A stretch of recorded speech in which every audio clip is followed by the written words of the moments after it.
Hey, welcome to Scott Talks, and we are following up with Dr. Elisa Hallerman, and PhD, and what are we, co-founder or founder of RMA and CEO of RMA Recovery Management Agency. And I love the conversation that you and Laura had. I haven't read Soulbriety yet, but I'm very curious about it. And yeah, I mean, I'm in recovery myself, and there's so much to this conversation. I think what one of the first things I'll because I've heard this question a little bit over time recently, but what do you think is the most misunderstood thing for people who don't suffer from addiction about addiction? Like, what do you think is the most misunderstood?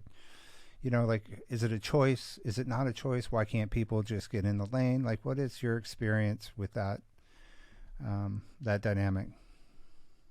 I think that when you're talking about, first of all, when you're talking about human beings and you're talking about addiction, you're talking about brain science, and that's complex.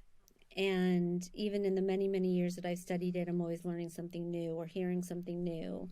Mm, And without a real understanding and explanation of how our brain works, and certainly how our brain works with substances that are not normally in our bodies, and how that affects us, and what mental health really is, and what mental illness really looks like, and how trauma affects us on a cellular level in our body and also in our brains.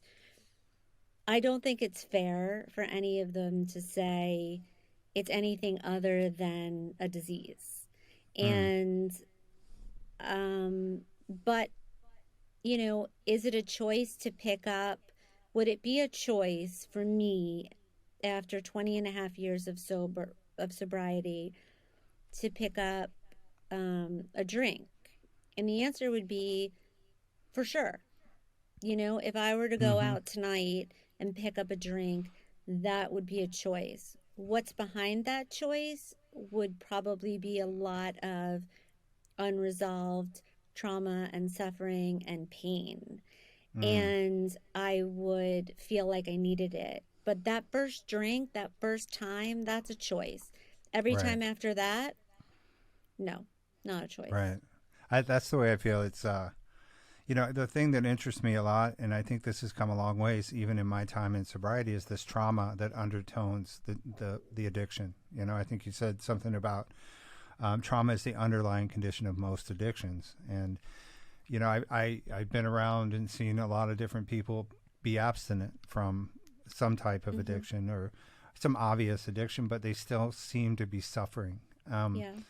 And you and Laura talked about your 5 years of I'll just say white knuckling it and not looking at your Mm, trauma I and don't think I was white knuckling it. right. I think I was doing everything right as far as my sobriety was concerned. Mm-hmm. But that next layer, right, we're never done. We have to keep, as I like to say, growing down and Right. uncovering and discovering those next layers. So I think that when those layers start to come up and you've had enough time, and it's usually at that 5, 7, right, then 10, whatever those years are, Sure. you have to continue the growth. How do you help someone look at what they're like? I often think about, like, when somebody's dying to drink, or when I was dying to drink, one of the questions I asked myself is, why was I afraid not to drink? Do you know what I mean? Like, what was so scary about not drinking that The I would pain. I would risk everything? Yeah. And how do you help people to look into that direction, or your experience in discovering that trauma? Because I don't believe that I suffered trauma as in sort of a post military experience, but I do believe that there were things that affected who I am as an adult that happened to me long before I could Mm-hmm. understand what was happening. Mm-hmm. And some people, I feel, to me, have a hard time making that connection. Is there a fast track to that? Do you have to just be there right at the right time? No, listen.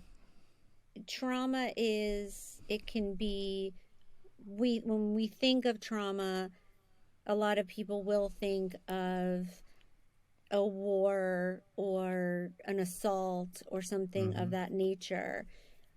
That is a very small part. That is an acute trauma for sure. People coming back from war have complex PTSD, but Right. there's also chronic trauma.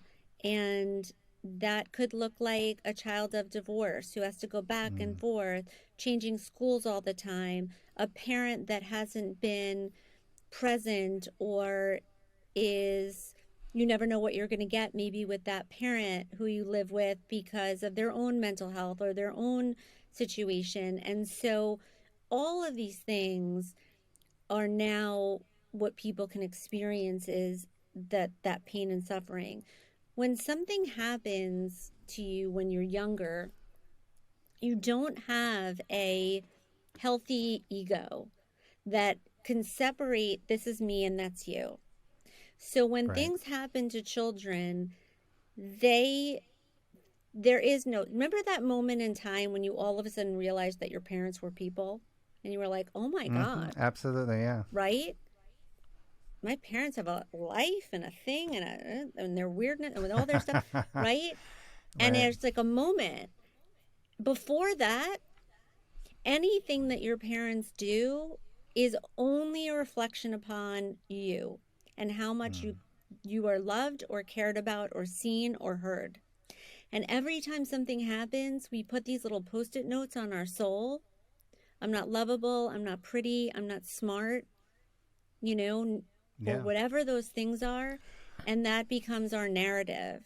So let's just even take the word trauma out of it. There are ruptures that happen that leave us with a narrative about who we are and how we feel about ourselves and how we believe others feel about us.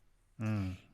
And drinking and using, I would say for a lot of people, is the medicine that helps them from ending their life at times Mm-hmm. Yeah. because of the pain. And if I'm going to take that away, I better be giving them an alternative, because to them and to me, that was the only thing that was working. So it's less about going right into, well, what is that pain? Because we Mm-hmm. need a minute, right? And more about, let me surround you with structure and tools that are going to replace that need and that medicine and give you different medicine, so to speak. Does that make sense? Um, yeah, it does absolutely. Yeah, and it seems to take a while. And it's for me, my own recovery has been, because I think that's another thing in the world that people are like, when I say my own recovery and the work I'm doing, a lot of people will nod their heads, but I'm not really sure they understand what that work is. And I think all of us, like you said, have that ability to go in and move in, and always ask ourselves, how could I have reacted differently to this, or how could I have been a better part of that problem or solution? Mm-hmm. And it's amazing to me how powerful, when I don't show up that way, how that can make me feel like that 5-year-old kid again, who's either been bullied or done something. He's been Mm-hmm. ostracized in front of the world, if you will. I got those post-it notes all over my chest, Yeah. and I think it's difficult for people to accept that a 50-year-old man might be acting like an 8-year-old kid, and in a disguise, if you will. Yeah. And I just recently got news of a guy who I was friends with just a couple days ago, who lived a very parallel life to me, drank like I did, and they found him dead in a jail cell like a couple days ago. Mm-hmm. And we had the same number of DUIs. We drank alike. We had these epic proportional, and somehow I got here in LA, and he didn't, and he went on for years. Mm-hmm. And I often feel like that's a sign from the universe, like that could have been an ending for me, right? Just not treated. He was placed on a pedestal. He was a high-profile athlete, and nobody ever had the nerve to sort of break in and be like, "Hey, man, what's going on with you?" And Mm-hmm. they always tried to construct a life around him that would protect him, but they never dealt with the trauma. And it's really affected me this week. It's been something I've been thinking a I'm lot so about. But sorry for your loss. And yeah, I do always say, and I think this is true, that when one of us doesn't make it, in a way, it also saves probably, you know, tens to hundreds of lives of those people that we yeah, hear those stories and we're like, you know, that could have been me. There's no reason. There's no reason why that wasn't. And the longer we're sober, the more people we lose. And it is every single time it brings me back to like, what am I doing? Like, I've been given this opportunity and like, let's go. hmm yeah. What's my purpose here? And Well, it gives me that little nudge. I love the work you're doing because I believe that this needs explanation. I believe that science and this idea of internal can come together in a way that has more context to it and give more people more options to explore their relationship with drugs and alcohol. And I think trauma is a beautiful place that people can identify with. In that Yeah. area, I won't just say trauma, but I'd say, why are you drinking? And what is the trigger? What you said relapses are an indication of re-experiencing a trauma, and I think that is a really interesting way to look at it, because then it's not about where I was, or might even what was happening that day. It's sort of like what was the feeling you were having before this became a choice for you, and Yeah. I um, mean, people will say, I can't stop drinking, or, I don't want to eat, or I can't do this. And I was like, cool. Like, but what's going on? Like, mm, what's the pain? I get it. I get why you're doing this. Like, that's obvious to me. I do it right, too. I did it I too. would But, too, like, yeah. let's look at why. Mm. You guys check out the book Soulbriety. It is available wherever you get your books, and please and check out the episode with Laura and Dr. Elisa Hallerman yesterday. It's a wonderful conversation. I also just think that nobody in the world is not affected in some way by alcoholism or addiction, and it behooves us all to learn more about it and how we can better be a part of it. So thank you for being on the show, Elisa. Thank you. Thank you so much, Scott. All right.